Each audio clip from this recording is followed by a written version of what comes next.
Una vez obtenido el diagnóstico del paciente Iván Andrés Moreno Romero, de 52 años de edad, el médico prescribe un paquete globular de 250 mililitros para el día 29 de marzo del 2021.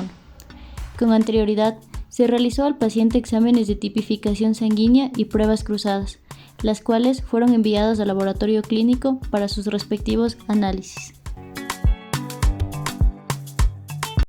Previamente al proceso de transfusión sanguínea vamos a comprobar la identidad del paciente, para lo cual revisaremos la historia clínica y confirmaremos que el hemocomponente y el paciente sean los correctos.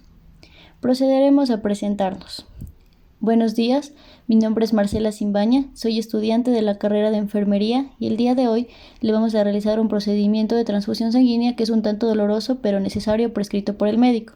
¿Es usted el señor Iván Andrés Moreno Romero? ¿Sí? Ok. Verificado esto, también verificaremos la existencia del consentimiento informado del paciente o familiar responsable. Además, realizaremos la identificación y verificación de la calidad del componente sanguíneo. Esto lo haremos conjuntamente con el médico tratante, en donde vamos a confirmar y verificar la compatibilidad sanguínea con la hoja de solicitud y las hojas de reporte de pruebas de compatibilidad. Además, vamos a confrontar las papeletas con el formato de solicitud, en donde debe constar el nombre completo del paciente, el número de cédula, el tipo de sangre y RH, el número de bolsa, fecha de caducidad del hemocomponente. Luego vamos a revisar en forma detallada el componente sanguíneo, verificando que la unidad permanezca completamente sellada y sin fugas, que tenga los rótulos de calidad correspondientes y además procederemos a observar las características generales y necesarias físicas del hemocomponente. Verificaremos que esté libre de grumos, de coágulos y que tenga un color adecuado. Una vez confirmados los datos correspondientes, vamos a realizar una lista de chequeos en donde se va a manifestar los datos que ya los hemos confirmado y los datos que posteriormente se irán confirmando, en donde constará que el paciente sea correcto, que el volumen y el hemocomponente que se le va a administrar sean los adecuados.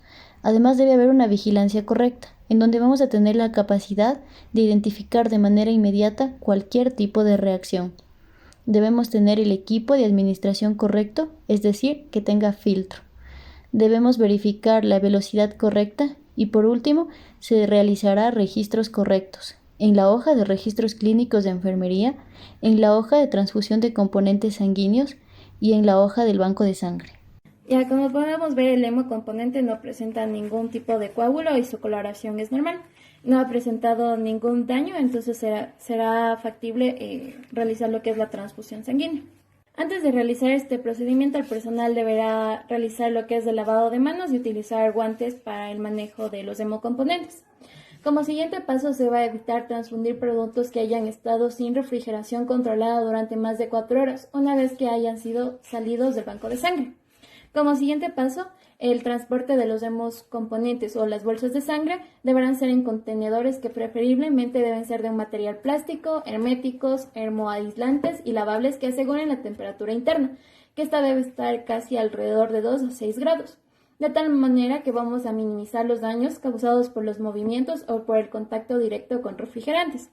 Debemos estar atentos a lo que es la presencia de coágulos o un cambio de la coloración del hemocomponente. En caso de ser así, esto deberá ser notificado al banco de sangre para su posible eliminación o para que ellos se encarguen en el siguiente procedimiento. Además de eso, es preciso transfundir a temperatura corporal. El hemocomponente no se debe calentar sobre radiadores como sean los microondas, ni sumergirles en agua calientes o dejarlos al ambiente, ya que esto puede causar lo que es una hemólisis del hemocomponente y por lo tanto ya no podrá ser requerido para el uso porque no estará en las condiciones óptimas.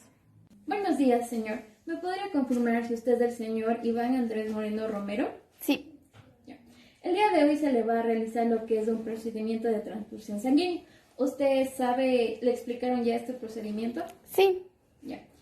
Aquí consta en su historia clínica que su tipo de sangre es RO positivo. Es correcto. Ya. Muchas gracias. A continuación se le realizará lo que es la transfusión sanguínea. Gracias. Continuando con el procedimiento, previamente de habernos realizado lavado de manos de acuerdo con los 11 pasos de la Organización Mundial de la Salud, vamos a proceder a tomarle los signos vitales a nuestro paciente, como es la temperatura, la frecuencia cardíaca, la tensión arterial, la frecuencia respiratoria.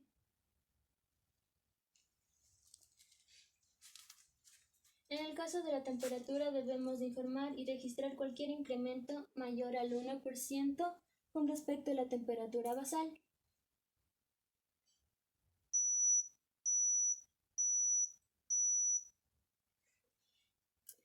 Todos los signos vitales que hemos tomado debemos irlos registrando.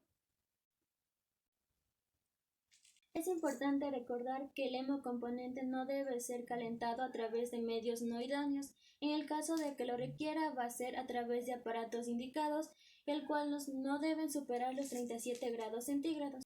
Para la canalización de la vía debemos realizar el lavado de las manos de acuerdo con los 11 pasos de la Organización Mundial de la Salud. Así también colocarnos guantes estériles, ya que es un procedimiento aséptico. Debemos elegir venas grandes y también catéteres de calibres mayores, como puede ser el número 16 o el número 18. Para la canalización, limpiaremos el sitio de la punción con una gasa estéril, ya que es un procedimiento aséptico, y posteriormente introduciremos el catéter.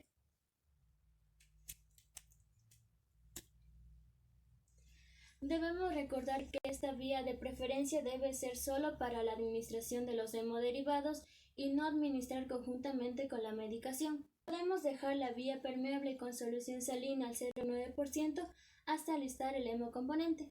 Una vez listo el hemocomponente y de haber verificado que sea el indicado para nuestro paciente, vamos a abrir la funda de protección con cuidado y vamos a introducirlo en el sistema de perfusión.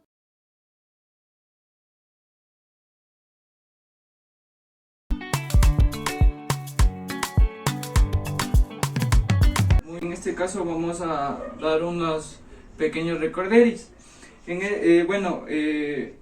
Vamos a utilizar cada equipo de transfusión por cada hemocomponente a transfundir.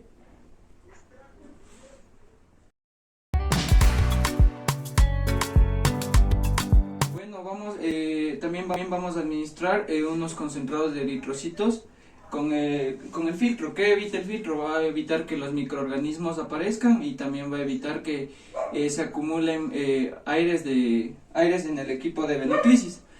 Bueno, en este caso vamos a utilizar un concentrado de 170 micras a 260 micras.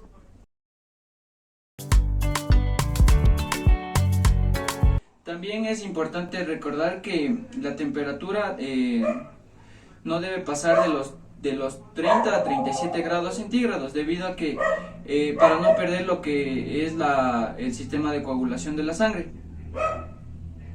Las bajas temperaturas pueden causar fracturas en las bolsas contenedoras de plasma o criocomponentes, por lo que durante el descongelamiento se debe revisar la existencia de alguna o también fugas, y se debe notificar rápidamente.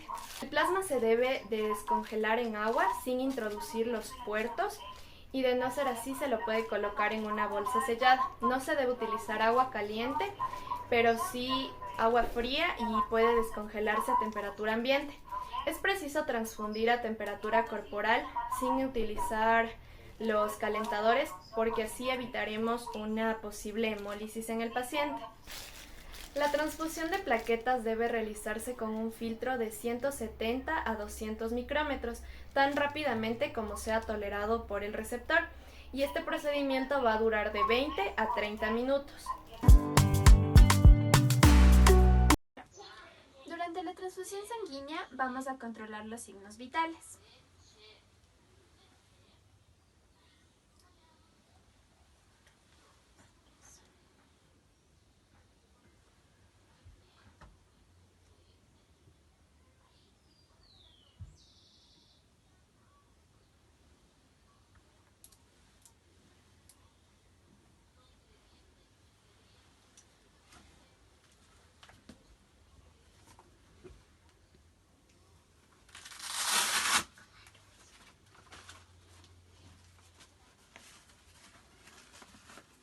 Vamos a regular el goteo inicialmente a 30 gotas por minuto. observando alguna manifestación.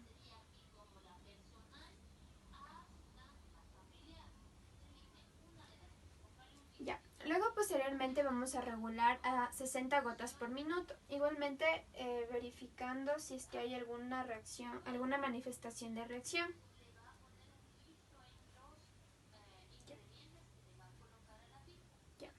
No vamos a mezclar el hemocomponente con ningún medicamento ni fluido de reposición. Luego vamos a orientar al paciente sobre los signos y síntomas de la transfusión sanguínea.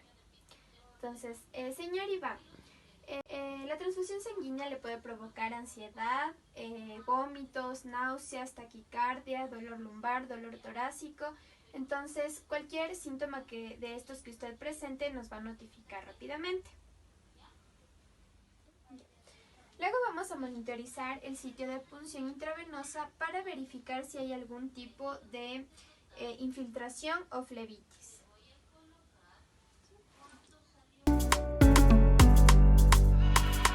Entonces, una vez terminada con el proceso de la transfusión sanguínea en nuestro paciente, es muy importante que nosotros volvamos a tomar los signos vitales. Entonces, vamos a empezar a tomar la tensión arterial, luego la temperatura, la frecuencia cardíaca y la frecuencia respiratoria.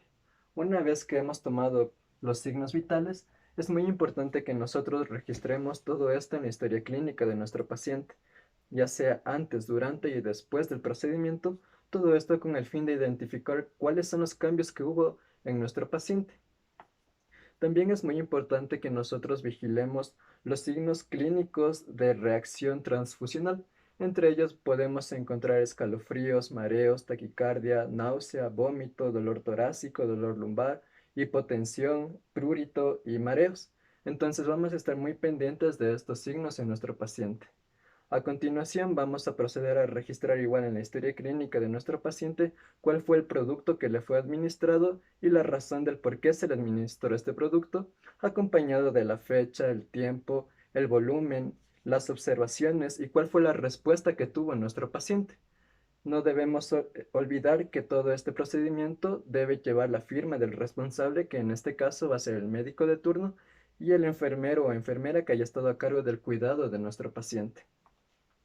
Cuando ya hemos terminado de registrar todo esto, no debemos olvidar que vamos a retirar las etiquetas de identificación de la bolsa y una la enviaremos al registro para el banco de sangre del hospital y la otra la colocaremos de igual manera aquí en la historia clínica de nuestro paciente.